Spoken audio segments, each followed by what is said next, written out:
Bismillahirrahmanirrahim. Assalamualaikum warahmatullahi wabarakatuh. Selamat pagi adik-adik. Nah, alhamdulillah kali ini kita kedatangan pemateri lagi dan kakak baru nyampe nih di kediamannya Kak Yusuf ya. Ini di kamarnya Kak Yusuf nih, santai aja gitu ya. Nah, oke. Kak Yusuf, terima kasih udah masuk di kelas online kita. Nah, jadi kakak mengenal Kak Yusuf ini dulu waktu dia masih SMA, masih segini. Jadi kakak masuk ke kelasnya Kak Yusuf gitu, sama menjelaskan tentang perkuliahan juga kayak kalian. Nah, Kak Yusuf boleh perkenalan dulu sama adik-adik. Oh ya, perkenalkan, nama kakak Yusuf Maulana. Mungkin asalnya dari Jampang Kulon.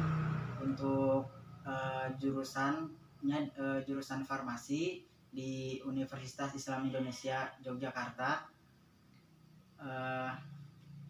Lagi ya? Angkatan. Untuk angkatannya, angkatan di SMA? Oh ya, angkatan di SMA angkatan 19. Berarti Kak Yusuf baru masuk semester 3 ya sekarang? Iya, Oke, siap. Oke, Kak Yusuf makasih udah gabung di kelas online kita. Nah, jadi Kak Yusuf sama ya kayak yang sebelum-sebelumnya. Jadi kita akan terlebih dahulu membahas tentang biaya perkuliahan. Jadi berapa tuh Kak Yusuf biaya yang harus kita keluarkan untuk menempuh jurusan farmasi di kampus UI ini?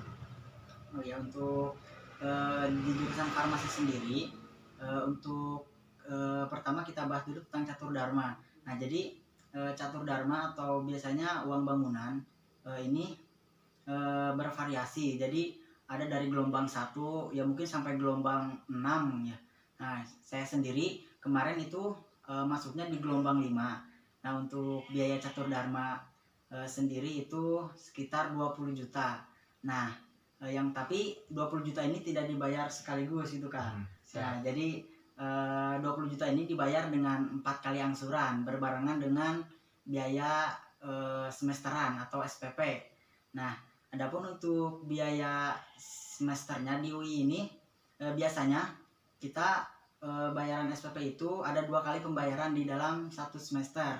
Nah, jadi pembayaran SPP ini adalah syarat bagaimana kita mengikuti ujian tengah semester dan juga ujian akhir semester.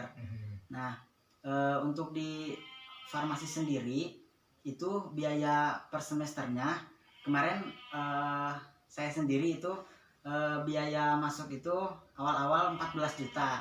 Nah, jadi kan tadi 14 juta ini sama pembayaran catur dharma itu 5 juta. Nah, untuk sisanya itu pembayaran SPP sendiri. Nah, jadi dalam 1 semester ya di farmasi ini bayarnya sekitar 28 juta gitu kalau di semester 1.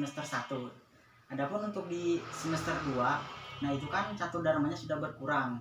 Jadi catur dharma ini biasanya diangsur selama 4 kali angsuran, 4 kali pembayaran. Nah, jadi sudah lunas gitu kan di semester 1-nya. Oke, siap. Nah, untuk semester 2-nya kita tinggal bayar SPP aja atau biaya per semesterannya. Nah, itu ya kira-kira sekitar 8 juta gitu lah ya. Satu kali bayarnya. Berarti karena 2 kali jadi 16. Nah, 16 juta 1 semester. Nah, tapi mungkin karena sekarang lagi ada pandemi, jadi ada pemotongan gitu dari kampus. Nah, kakak sendiri kemarin ya bayarnya alhamdulillah gitu cuma 5 juta lebih lah dalam 1 kali pembayaran itu. Mantap ya, pemotongannya hampir 3 juta ya? Nah, iya, alhamdulillah. Oke. Terus ada lagi masalah biaya? Masalah biaya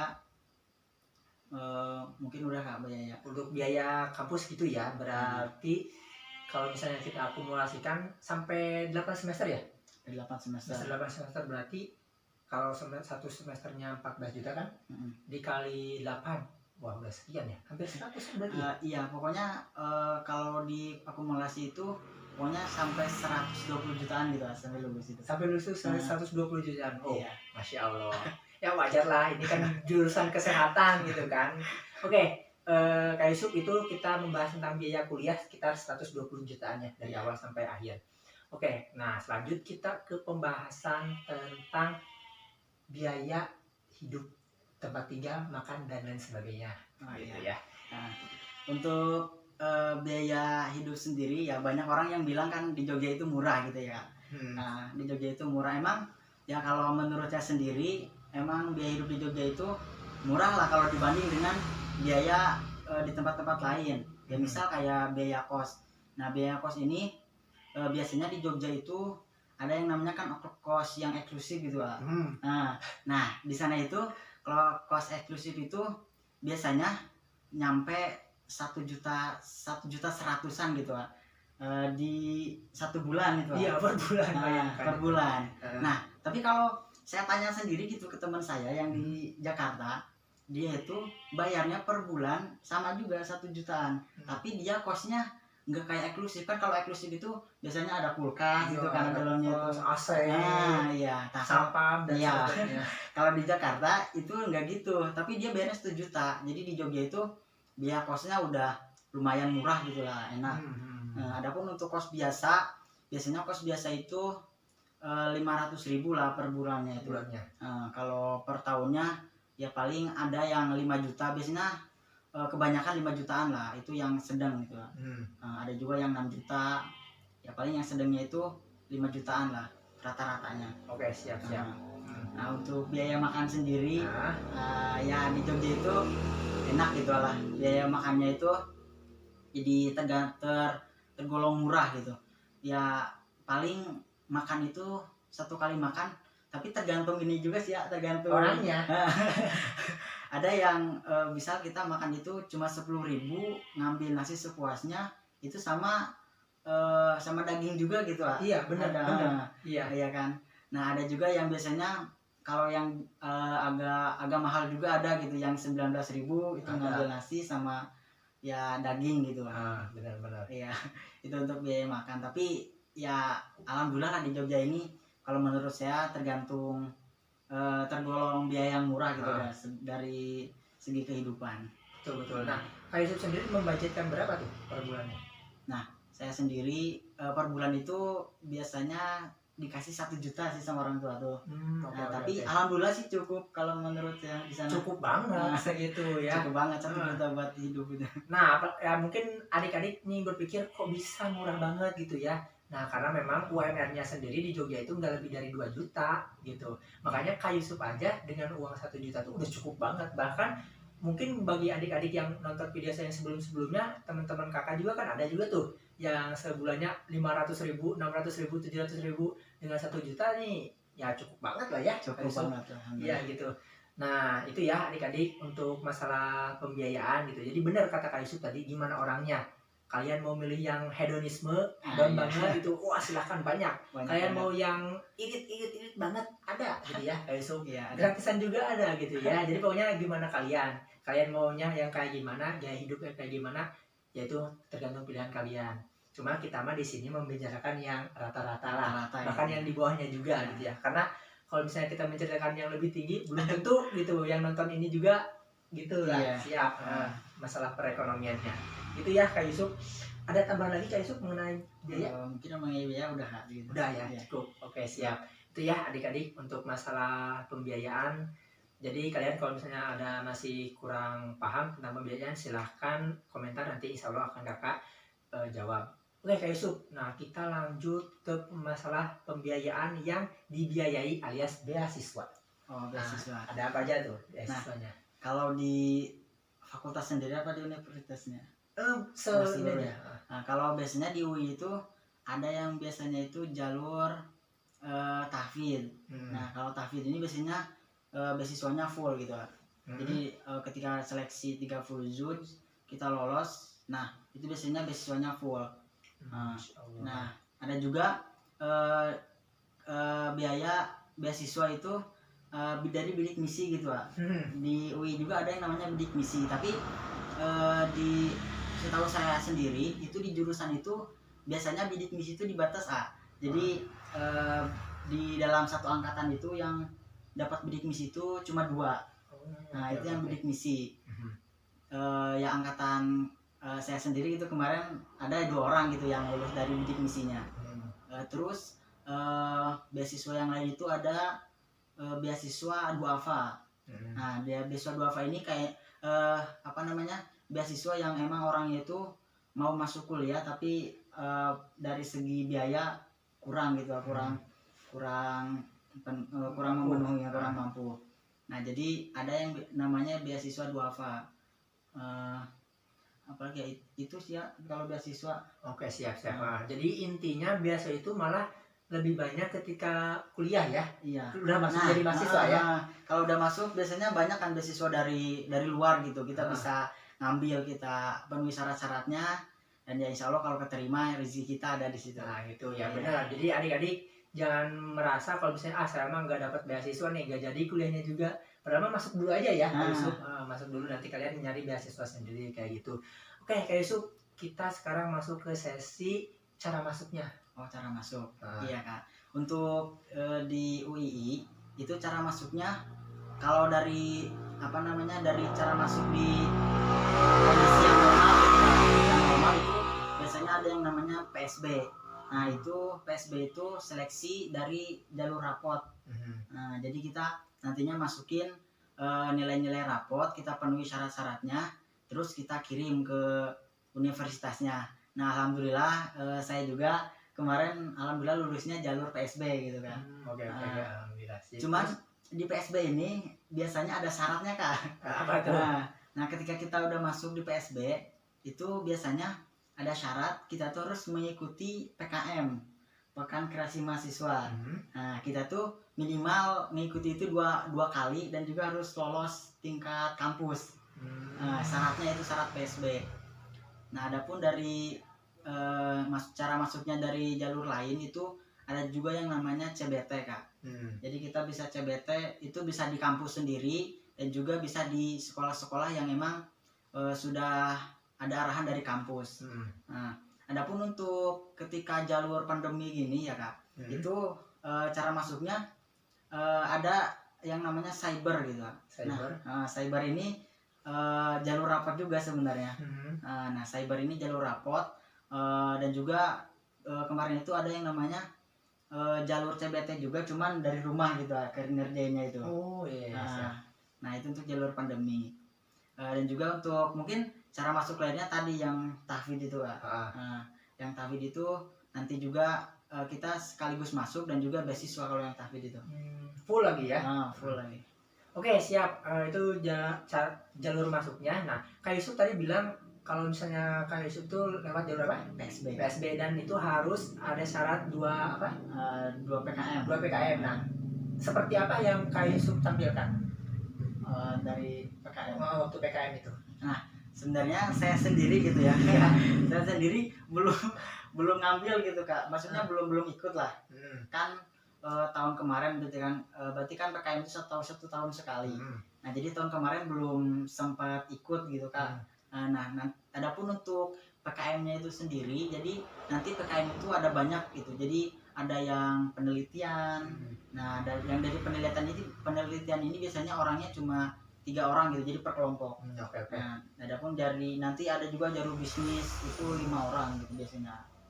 Tapi saya juga belum ikut gitu untuk tahun kemarin. Berarti yang dia haruskan itu ketika sudah menjadi mahasiswanya ya? Iya. Oh ya, jadi biar gak miskom nih, jadi nanti apa nih yang harus saya perbuat nih? Nah jadi iya, kalau udah masuk gitu. Kalau udah masuk baru ya, iya. Gitu. Bukan mungkin karena pasti ada miskom lah adik-adik, dan apa ya?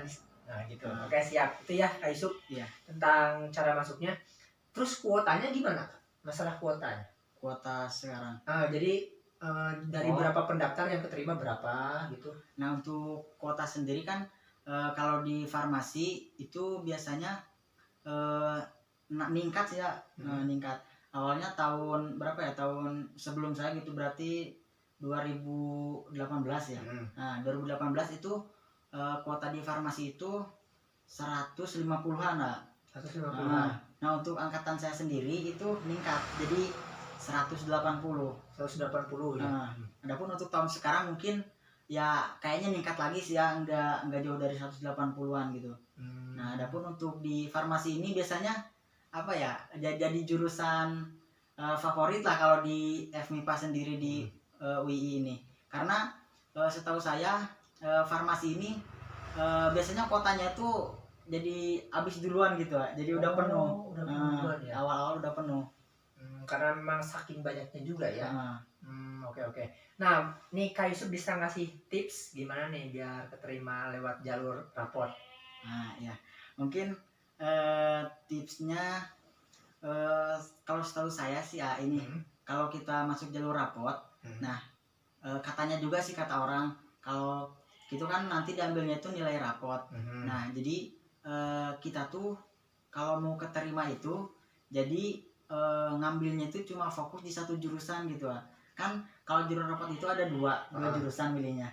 Nah, kalau saran saya itu sebenarnya nggak terpaku ke situ sih, tapi kalau kata orang-orang itu ya Mitos menuju fakta lah. iya kita tuh dua-duanya itu satu jurusan gitu. Saya sendiri kemarin iya cuma farmasi doang, di dua-duanya itu cuma farmasi doang, nggak ngambil jurusan lain. Dan alhamdulillah keterima. Oh, siap siap siap, benar benar benar ya. Jadi kelihatan sungguh-sungguhnya ya. Iya. Kalau kelihatan sungguh-sungguh pengen ke jurusan itu gitu. Oke, siap siap. Nah, kita masuk ke pembahasan belajar apa aja sih di farmasi. Nah, untuk di farmasi ini ya mungkin adik-adik juga pernah dengar ya, mungkin farmasi ini tergolong jurusan yang lumayan gitu lah. Ininya dari segi belajar dan juga segi kelulusan gitu. Karena ya saya juga tapi kalau menurut saya sendiri, menurut kakak sendiri itu ketika di semester 1 itu kan biasanya masih umum gitu lah. Jadi mata kuliahnya itu masih umum. Jadi ya dari SMA itu masih ada yang kita ulang-ulang gitu di semester 1. Kayak biologi, fisika, kimia itu masih ada di semester 1. Cuma mungkin yang nggak ada itu apa ya, mungkin MTK ya, matematika itu nggak ada biasanya. Oh, di farmasi. Di semester awal. Tapi katanya ada juga sih di semester 5. Oke. Yang MTK yang menjurus ke farmasi. Nah, mungkin ya di semester itu tuh begitu Kak, kayak biologi, kayak kimia, fisika itu ada di semester 1. Oke. Nah, Kak Yusuf sendiri berarti memang belum bisa menjelaskan karena belum pengalaman ya. Nah, iya, belum semester atas. Tapi kalau misalnya nanti kalian pengen tahu lebih dalam ya tanya aja ketika Kak Yusuf udah semester atas gitu ya. Iya. Oke, kenapa Kak Yusuf ngambil jurusan ini? Jujur aja ya Kak, ini saya ngambil farmasi ini sebenarnya nggak ada niat gitu. Kecemplung banget ini. Kecemplung. Salah, tersesat di jalur yang benar. Tersesat yang benar. Oke. Iya. Awalnya dari SMA ya, sebenarnya dari awal itu pengennya masuk jurusan kesehatan gitu. Nah, jurusan kesehatan waktu itu pengennya itu kuliah di Jogja jurusan kedokteran. Awalnya, tapi awalnya cita-citanya di UGM ya. Di UGM awalnya. Cuman kan waktu itu ngambil senam PTN, ngambil SBM dan belum rezeki gitu, nggak keterima. Dan akhirnya karena bingung juga kan, ini ngambil jurusan apa lagi, karena bener-bener terpaku gitu Kak. Jadi awalnya itu pengen bener-bener ngambil kedokteran gitu. Nah, udah cita-cita dari kecil gitu. Nah, habis itu bingung kan nih, mau kuliah kemana nih, gak lulus, SBM gak lulus, senam PTN gak lulus, jadinya bingung. Nah, waktu itu sempat konsultasi juga ke guru-guru SMA gitu lah. Kita konsultasi sebenarnya jurusan apa gitu yang kira-kira ada di kesehatan dan kedepannya juga bagus gitu. Nah, waktu itu ada yang menyarankan ya udah coba ngambil jurusan farmasi aja. Nah, dari situ ya daripada nganggur gitu lah, nganggur setahun ya. Iya, sayang juga kan setahun gitu nganggur. Nah, makanya coba tuh jurusan farmasi di UI. Kita awalnya lihat-lihat dulu kan dari segi ya mampu atau enggaknya gitu. Dan alhamdulillah juga dari orang tua itu setuju dan sanggup juga gitu. Nah, jadi dicoba aja masuk jurusan farmasi gitu. Nah, karena di FIPA sendiri yang kesehatannya itu cuma farmasi. Nah, kakak sendiri kemarin yang ngambil farmasi doang gitu lah di masuknya itu, dan alhamdulillah keterima di farmasi. Jadi sebenarnya masuk di jurusan ini tuh bukan dari awal utama ya. Utama. Oke. Nah, berarti Kak Yusuf bisa nih ngasih motivasi atau jangan lah buat adik-adik yang mungkin sedang mengusahakan sesuatu tapi ya udahlah saya ngambilnya ke sini gitu. Jadi gimana nih buat yang buat yang bukan jurusan awalnya keinginannya, gimana tuh? Nah, mungkin untuk adik-adik sendiri yang mau kuliah, mungkin kita nggak, maksudnya kita tuh awalnya mau ngambil ini, tapi kita tuh nggak ke situ gitu lulusnya. Nah mungkin karena emang takdir Allah juga ya Kak, mungkin rezeki kita juga itu mungkin yang emang dibutuhkan itu gitu, nanti ke depannya kita tuh bakal dibutuhkan di jurusan yang lain gitu, meskipun ya emang kita tahu lah, misalkan kita mau masuk kedokteran ya kan, kedokteran tuh kedepannya lah bagus lah gitu lah. Tapi ya kita nggak lulus ya, mungkin di situ bukan rezeki kita juga. Dan juga mungkin kita harus yakin gitu kedepannya tuh pasti Allah itu memberikan jurusan yang lain itu pasti kedepannya itu kita bagusnya di situ gitu. Benar. Lebih bermanfaat di situ. Iya benar, berarti nggak ada istilah salah jurusan ya. Nah, nggak mungkin Allah masih jurusan yang salah ke hambanya ya. Oke, benar, bagus, benar kata Kak Yusuf, memang pilihan Allah pasti yang terbaik gitu ya. Oke, siap. Oke Kak Yusuf, kita masuk ke sesi bebas nih. Kak Yusuf mau menyampaikan apa aja ke adik-adik, silahkan.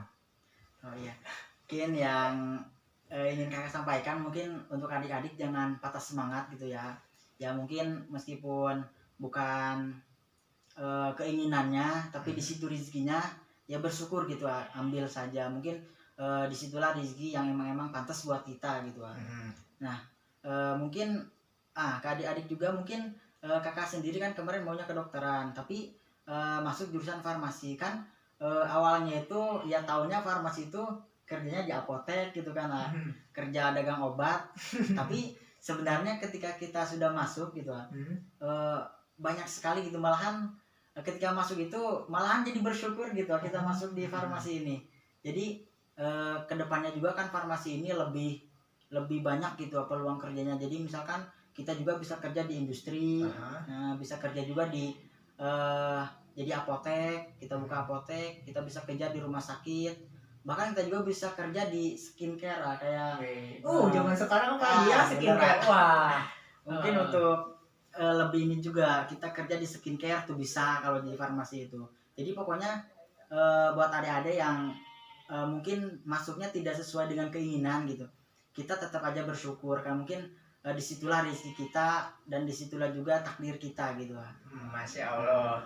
Jadi tertarik nih yang suka skincarean. Nah, iya, bener. Jadi apa kayak memang prospek skincare apalagi ya? Prospek skincare kedepannya itu gila banget, karena memang siapa sih yang nggak mau wajah glowing gitu ya. Oke. Nah, kita masuk ke ini sesi rencana kedepannya nih. Kayak gimana nih? Itu kan tadi Kak Yusuf udah menjelaskan sebagian nih rencana ke depannya. Nah, bisa menceritakan lebih detailnya lagi nih rencana ke depan. Untuk farmasi ini ke depannya kan tadi ya sudah dijelaskan juga sekilas. Nah, jadi ketika kita lulus farmasi ini, nah mungkin nanti ada yang lanjut ke apotek gitu kan. Apotek ini nggak dapat di S1-nya gitu. Jadi kita lulus S1, nanti kita juga kalau yang enak itu menurut saya sendiri itu kita ngambilnya apotek. Nah, apotek itu biasanya 2 tahunan. Profesi bukan sih? Profesi ya. Jadi kita nanti ngambil apotek dulu, terus dari situ kalau kita mau kerja kan, jadi misal kita kerja di industri itu, tadi kita bisa kerja ke industri, kita juga bisa kerja ke skincare, bisa ke rumah sakit. Nah kalau kita udah dapat apotek, nah kita bisa seling gitu lah. Jadi kita buka apotek nih di rumah, nah nanti kita kerja di industri, apoteknya diurus juga sama yang lain, dan udah double gitu. Mantap ya. Oke. Berarti itu juga bisa menjadi acuan Kak Yusuf rencana ke depan. Nah, iya insya Allah sih rencananya. Ya, amin ya, mudah-mudahan itu ya. Oke, Kak Yusuf, kita udah ngebahas banyak tadi ya, mulai dari biaya kuliah, cara masuk, belajarnya apa aja, beasiswa, biaya hidupnya juga, dan prospek kedepannya kayak gimana. Ada lagi yang mau Kak Yusuf sampaikan? Mungkin ya cukup lah. Cukup ya. Oke, gitu ya adik-adik. Cukup kita pembahasan kali ini. Buat kalian yang merasa kurang mengerti atau kurang paham, silahkan nanti komentar aja, nanti insya Allah akan kakak jawab. Dan juga buat kalian yang pengen tahu jurusan lain, kampus lain, silahkan komentar, nanti akan kakak carikan juga pematerinya. Sekali lagi terima kasih Kak Isuk Ya, udah masuk kelas online kita. Oke adik-adik, sampai jumpa di video selanjutnya. Assalamualaikum warahmatullahi wabarakatuh.